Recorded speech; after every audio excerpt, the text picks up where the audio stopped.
Okay, so I'm here with Matt today, and we are going to talk a little bit about hate crimes and current events for history. Do you like the current events going so far, Matt? Kind of bringing it up, Yeah, like so the far. so far. Okay, yeah. So when I taught in a brick and mortar school, my students loved current events because it fit in so well with civics, because I taught civics. So there's always something going on, and I taught geography. So there was always, something going on around the world, and it always tied in well. And so we usually did current events for the first 5 minutes of every class. That way I could take attendance and kind of take care of anyone who was absent the day before, and that was always a good way to start class. Okay, so I thought maybe, some Mondays when we do our history lunches, we can talk a little bit about current events. Okay, so let me share my screen with you guys here. Give me 1 second. Okay. Okay, so I thought I would talk a little bit about what happened over the weekend. It was all over the news. Matt, did you see this on the news over the weekend? I did. You did, And yeah. So, really, it's the whole anti-Semitism where people just hate Jews and Christians and all that. Really, it's more about themselves than other people. yeah, so yeah. Obviously, this person was dealing with a bit of, a mental illness or something. I don't know the whole story. They did come out and say who it was. I think he was actually released from the hospital this afternoon. Obviously not released, but he was well enough to leave the hospital.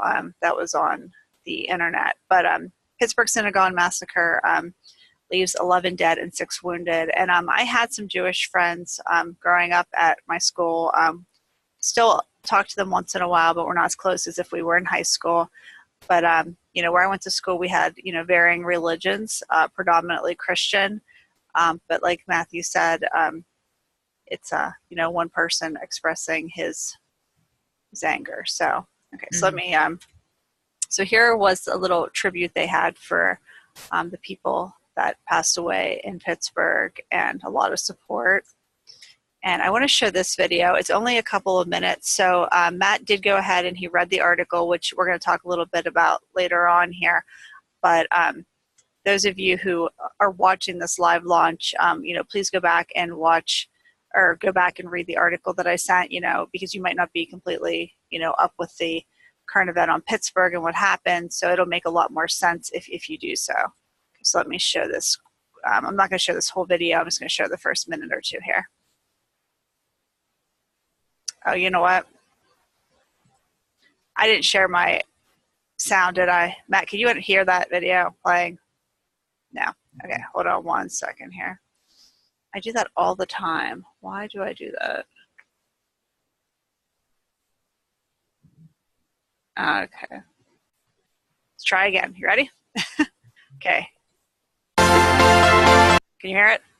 Okay, perfect.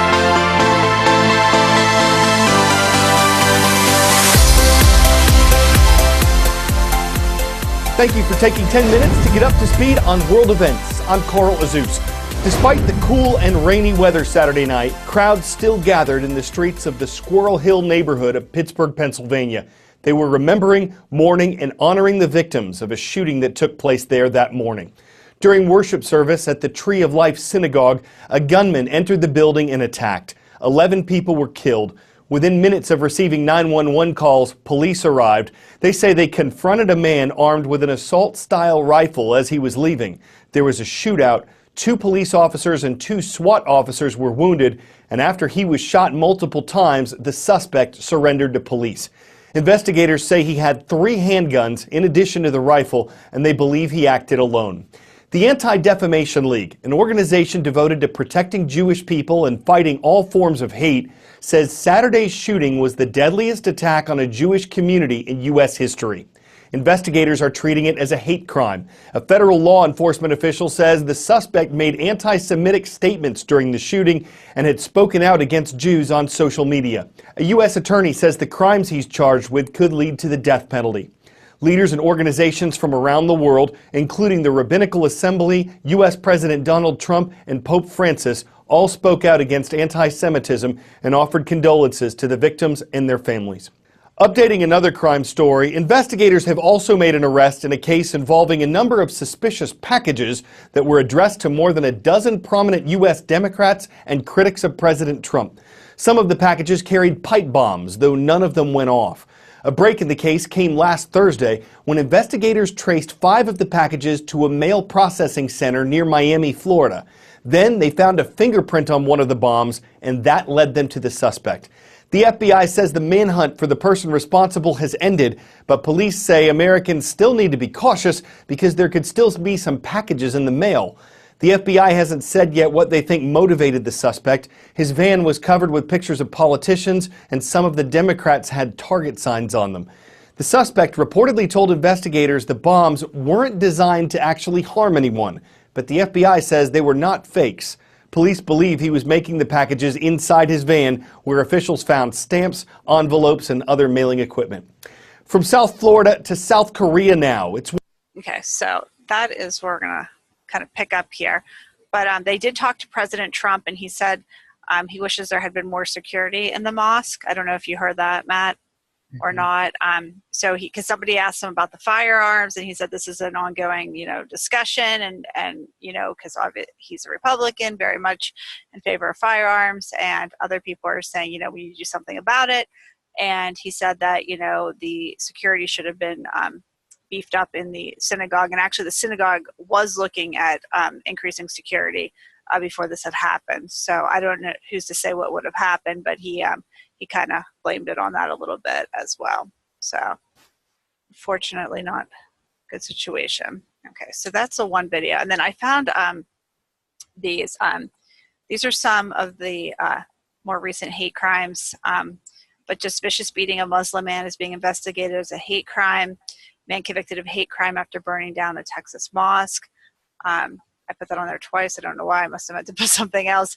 Blaze Bernstein's alleged killer faces hate crime sentencing enhancement. They said they believe Samuel Woodward killed Bernstein because he was gay. Attackers reportedly shouted, "Go back to your country."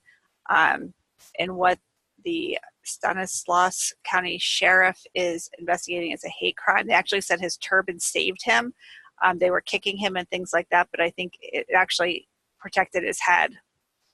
How crazy that is. A shooter in Kansas hate crime receives 3 additional life sentences. He shot 2 Indian men because of their race.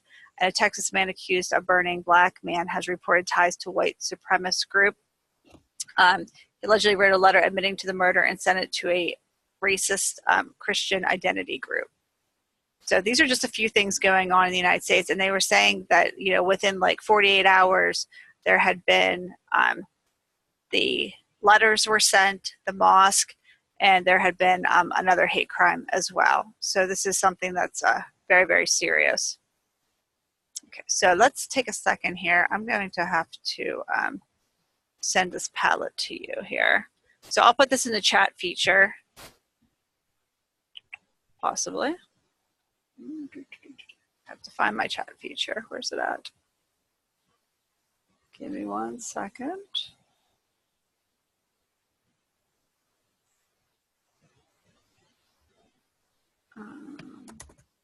Give me 1 second here.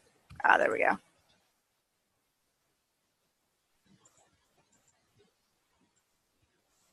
Okay, so try to get into that Padlet, see if it works.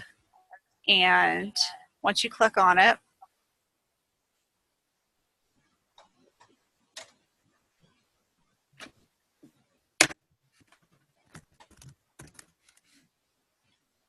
okay, so it says active hate kills and wounds many in Pittsburgh synagogue. After reading the article and watching the short video, what do you feel can be done to stop the spread of hate? So is there anything that we as Americans can do? I mean, after something happens, we come together, we unite, but is there anything that you feel could be done to try to stop the spread before something else happens? I mean, I was just showing you a couple recent things that had happened with the hate and posted them there, and it seems like every day or every couple of days something is happening.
Yeah, I definitely agree with this. Actually, sometimes the Republicans and the Democrats will almost enforce hate against each other. I watched a few things with that as well.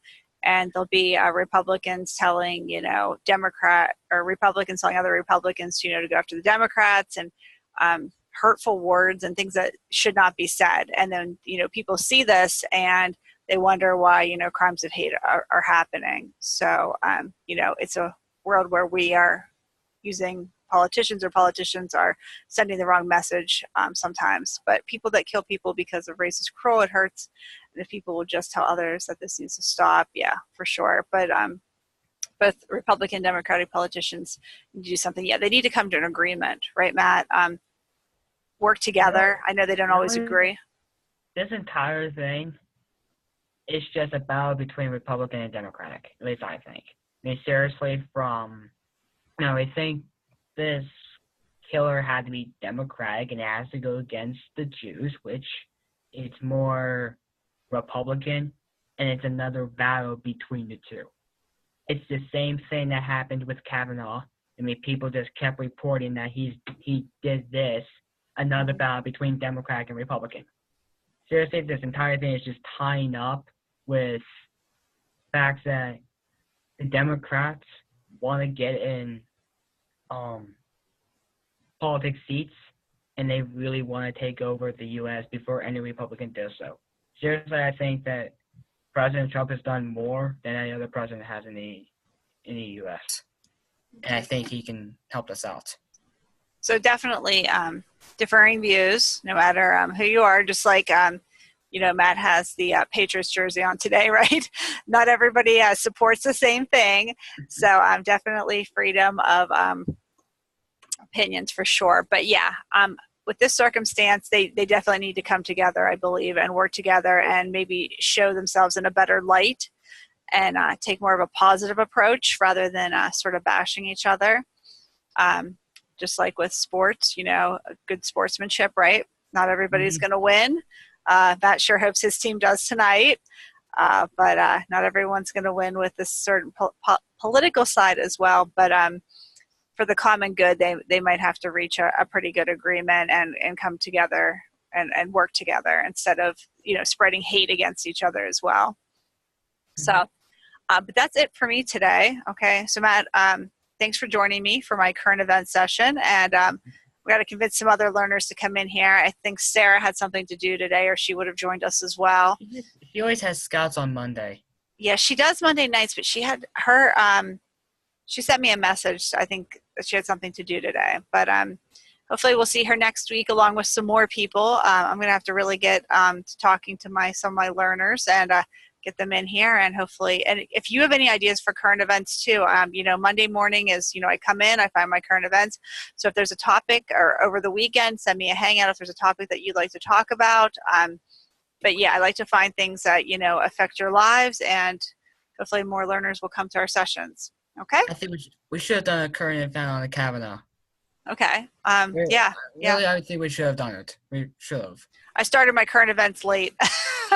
So yeah, I should have. My friend was actually going to dress up as him for